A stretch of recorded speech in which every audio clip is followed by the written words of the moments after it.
रामकृष्ण हरी माऊली. जय श्री केदार. आज आपण आलो आहोत पंचकेदारपैकी एक म्हणजेच तुंगनाथ येथे.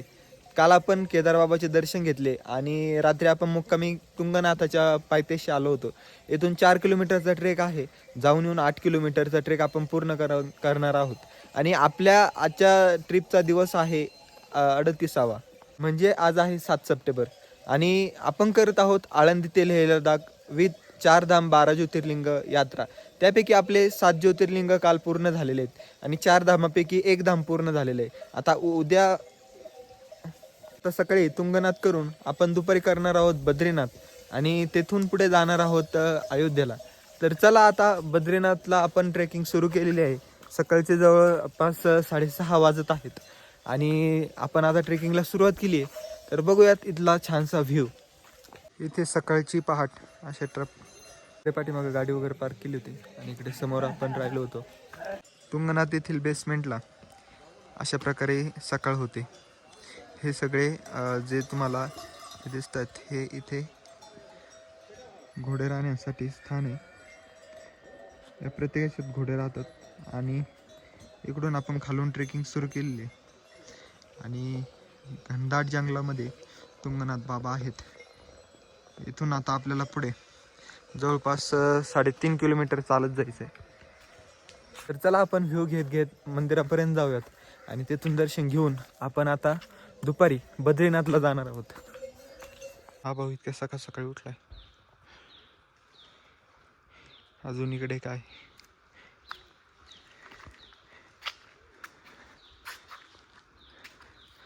सुंदर असा परिसर आहे. चढताना पायऱ्या नाही आहेत पण चढ हा भरपूर प्रमाणात आहे. त्यामुळे दम लागतोय कारण काल आपलं जवळपास जाऊन येऊन 50 किलोमीटर झालेले केदारनाथ. असं धुकं वगैरे पडले.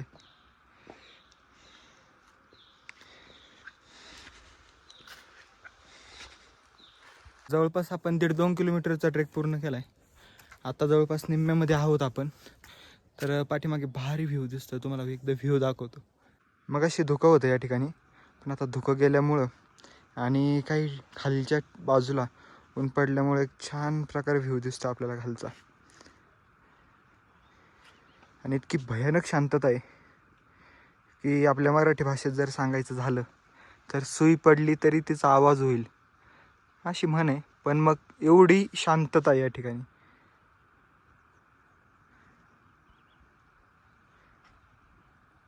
जबरदस्त व्ह्यू दिसतोय इथून. खाली ऊन पडलेलं आहे पण अजूनही भरपूर थंडी आहे. त्यामुळे अजून पण कान आणि हँड ग्लोव्स मी काढलेले नाही आहेत. आणि काल आपण ओखी म्हटलं होतं संध्याकाळी इकडे मुक्कामी येण्याच्या आधी. तर तिथून मध्य महेश्वर जे पंचकेदारपैकी एक आहे. तर आपलं असं चाललं होतं केदारनाथ करायच्या आधी की आपण पंचकेदार पण करायचं.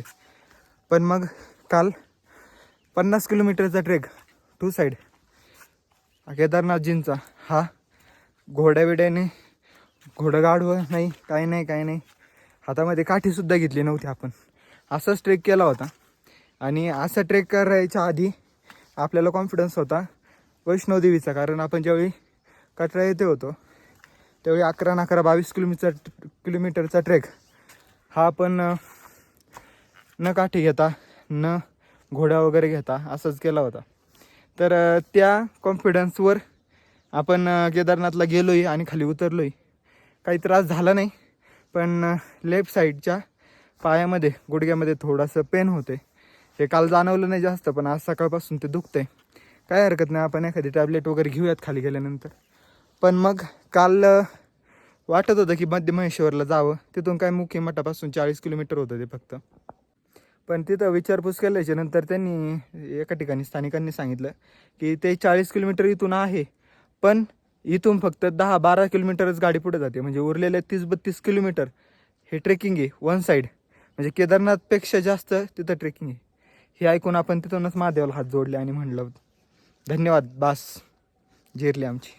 आपण ट्रेकिंग सुरू करून जवळपास 1.5 तास पूर्ण होते आणि हा वरती सूर्य आहे आणि हा खालचा व्ह्यू सगळं धुकं खालून येत आहे वरती. खूप भारी वाटतं इथं. आणि 4 ते 5 किलोमीटरचा हा ट्रेक आणि आपण हा 1.5 तासामध्ये कवर केला आहे. आणि पोचलो आहोत आपण भगवान तुंगनाथाच्या मंदिरामध्ये. समोर तुंगनाथाचं मंदिर दाखवतो तुम्हाला. इकडून खालून आपण वरती चढत आलो आहोत आणि आत्ता हे समोर भगवान तुंगनाथांचं मंदिर आहे. चला आतमध्ये जाऊन आपण थोडा व्ह्यू घेऊयात मंदिराचा. तर हे भगवान तुंगनाथांचं मंदिर आहे.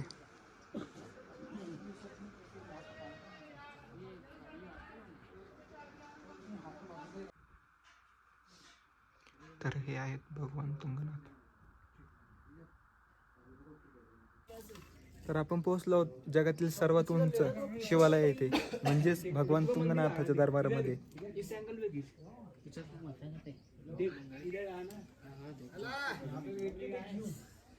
जगातील सर्वात उंच असलेलं हे शिवालय आहे आणि या शिवालयाच्या बाजूचा हा परिसर.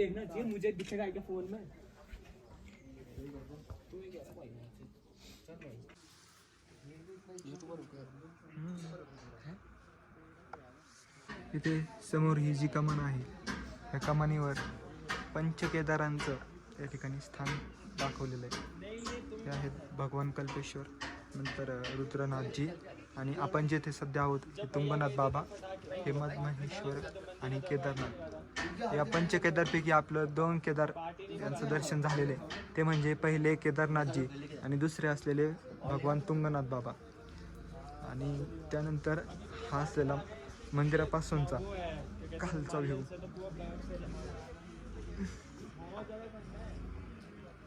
जगातील सर्वात उंच असलेलं हे शिवालय उगीच म्हणत नाहीत, कारण याच्या खालील डोंगर सुद्धा हे आभाळाने झाकले गेलेले आहेत.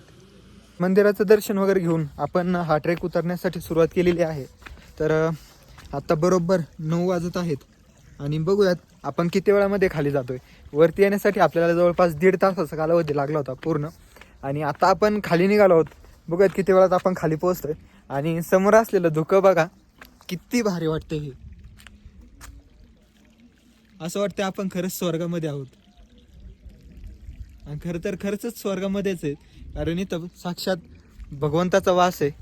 आणि जेथे जेथे भगवान शिवशंकर आहेत तेथे हे स्वर्गच आहे, यात काही शंका नाही. ट्रेक उतरत असताना तुंगनाथांच्या मंदिरापासून एक साधारणतः 200-300 मीटर खाली आल्याच्या नंतर आपल्याला गणपती बाप्पाचं मंदिर या ठिकाणी लागले. गणपती बाप्पाच्या वेळी आपण कार्यामध्ये कुठेच नव्हतो, कारण आपण महाराष्ट्रातच नव्हतो खरं तर गणपती बाप्पाच्या कालावधीमध्ये. तर भगवान गणपती बाप्पांनी आज आपल्याला इथे साक्षात दर्शन दिलेलं आहे. समोर गणपती बाप्पाचं मंदिर आहे अशा प्रकारे.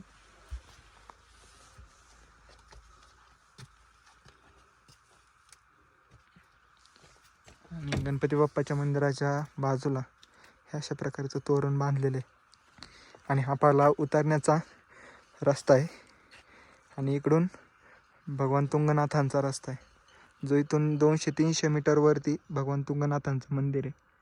पण ते आता धुक्यामुळे आपल्याला दिसत नाही, ते तर समोरवरती आहे डोंगराच्या थोडंसं आड. आणि उतरायला आपण सुरुवात केली होती आणि पाऊस आला. एवढ्यात आपला वारीचा कागद आपण सोबत कॅरी केला होता, तर तो घालून आपण आता खाली चाललो.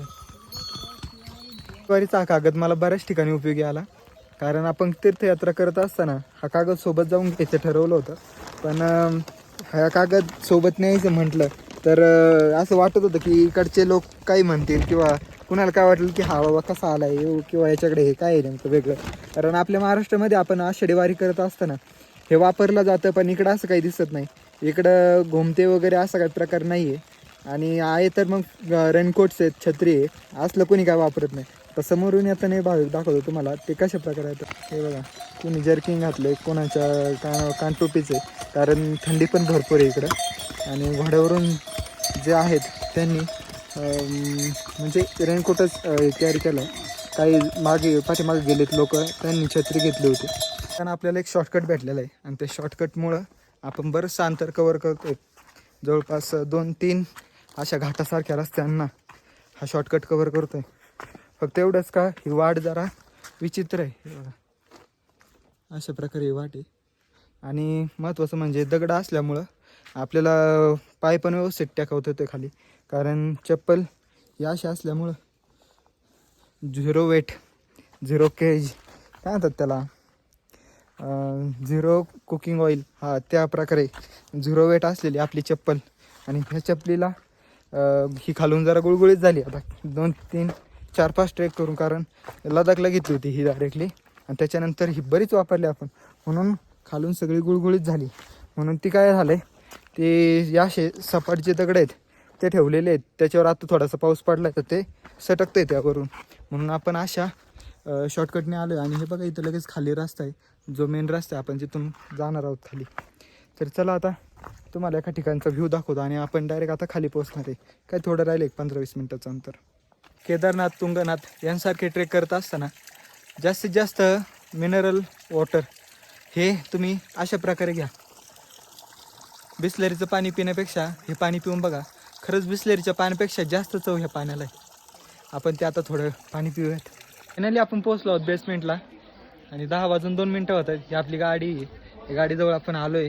10 वाजून 2 मिनटं म्हणजे बरोबर आपल्याला 1 तास लागला आहे खाली उतरायला. चढायला 1.5 तास आणि खाली उतरायला 1 तास लागला आहे. तर चला आता बॅग वगैरे पॅक करून आपण आता निघणार आहोत पुढं बद्रीनाथाला. तर चला बघूयात आता आपला पुढील प्रवास. गाडीची पॅकिंग वगैरे करत होतो तर हे सगळे कोल्हापूरचे भाऊ भेटलेत. हे वरती आता तुंगनाथाला चाललेत. काय म्हणाल दादा तुमच्या ट्रिपबद्दल? जबरदस्त ट्रेक, एक्सपिरियन्स जबरदस्त आला. आम्ही तुंगनाथचा ट्रेक करतोय आता. ह्याच्या आधी आम्ही केदारनाथ करून आहोत. उत्कृष्ट उत्कृष्ट म्हणजे उत्कृष्ट आम्हाला एक्सपिरियन्स आलेला आहे. आणि आम्ही इथे आमच्या भेटलेल्या नगरच्या भावासाठी आम्ही बेस्ट ऑफ लक देतो आणि आमचे सदस्य कायम त्यांच्या पाठीशी राहतील. त्यांना भेटल्यामुळे आमचा उत्साह वाढलेला आहे. त्यामुळे त्यांचे मनापासून आभार. थँक्यू. 4 तास 1.5 तास सांगितलं ना. हर हर. सकाळ सकाळी नाश्ता हा पराठ्याचा करून आपण निघणार आहोत पुढील प्रवासाला. हा पराठा जरा वेगळ्याच प्रकारे तुम्हाला दाखवतो. पराठा आहे आणि त्यासोबत हे लोणचं आहे.